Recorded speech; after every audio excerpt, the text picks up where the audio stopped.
If you know who you are and your children know who you are and your loved ones know who you are, who gives a fuck what Sammy Pants 96 thinks?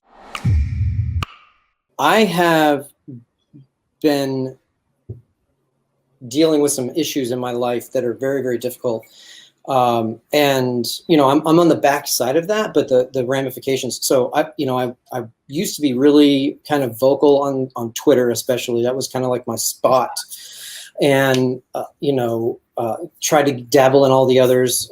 I've got a TikTok account that has like 5 videos on it or something, but Instagram.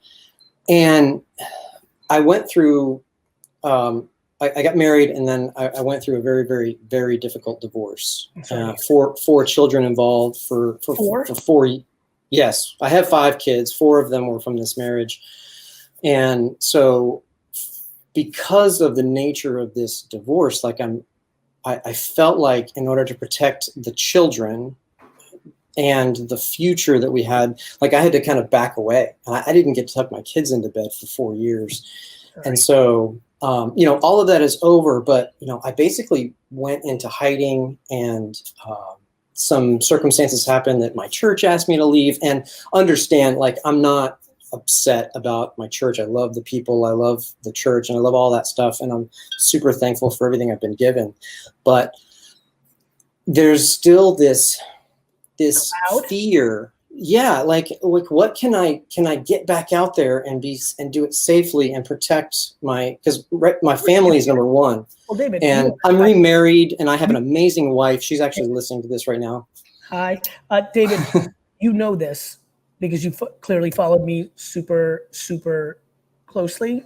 You're in control of what you put out. I share nothing about my kids. I noticed that. I know that you don't. Like I don't even know what your wife looks like. That's right. The Google result is wrong. It's that that's how private I am. And so, I think good news. Of course you can go out there. You are in control of what you say and what conversations you get involved with. And that's that. I knew it was going to be that simple, but I have this, like, I want to be authentic and real and not put on a show. Don't put on a show. Be authentic and real in categories that you're willing to be authentic and real in.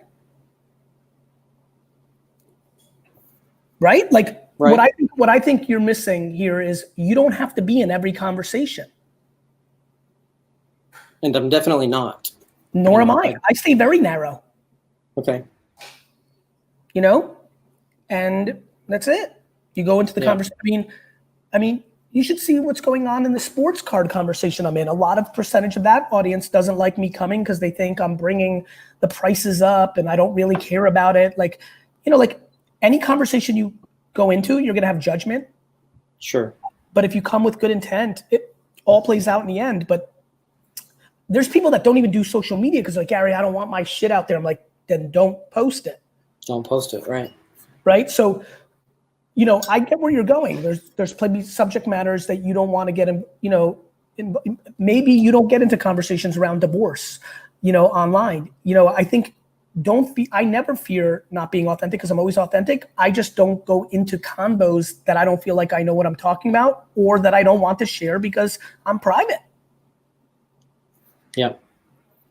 And I can relate to so many of the people that you've had as guests. I mean, you had Diana back last week, and like she's a procrastinator because she's, wanting to be perfect. And so I want to put out the right content. And I'm like, well, do I say it this way or do I say it that way? And you're always saying, put out the junk. And I'm just like, that just freaks me out. Putting out the trash just freaks me out. It freaks you out because you value the judgment too much. Maybe. You got it?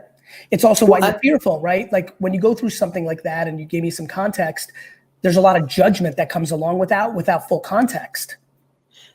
And so that makes people retrieve. There's so many people. I mean, people are struggling right now because we have cancel and mob culture. People are judging everything. One of our political parties sells fear. The other one sells shame. At the extremes, it's very, very, very, very difficult.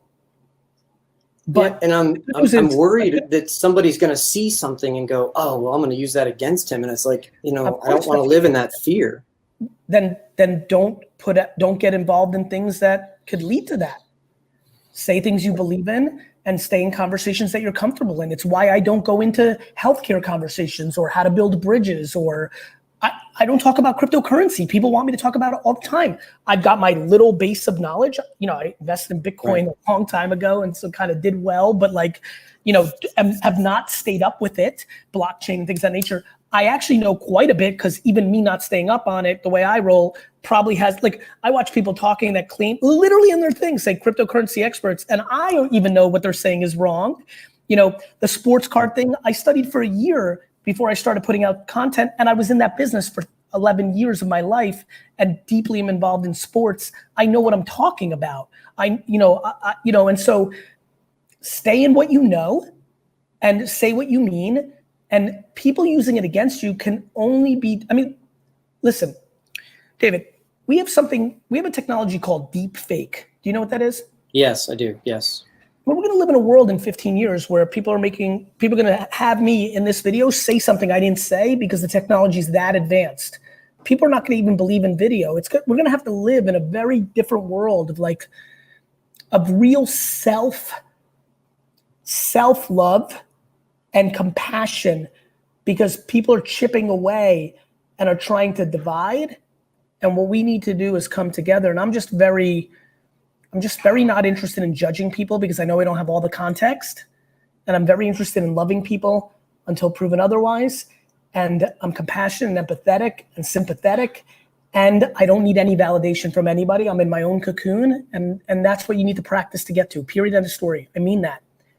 If you know who you are and your children know who you are and your loved ones know who you are, who gives a fuck what Sammy Pants 96 thinks? You're just gonna have to get there, brother. And I know that through parenting and high school and life, that 95% of people watching right now do feel things when somebody says something about them.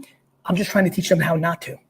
And it actually starts with not getting too high in reverse. What people don't realize about me is, like, when you started saying all those nice things in the beginning, I get a little shy, believe it or not. Like, I can relate to that. I'm aware that I've got good stuff going on. I don't need it. I don't need the accolades, which is why I'm not vulnerable to the criticism. Right on.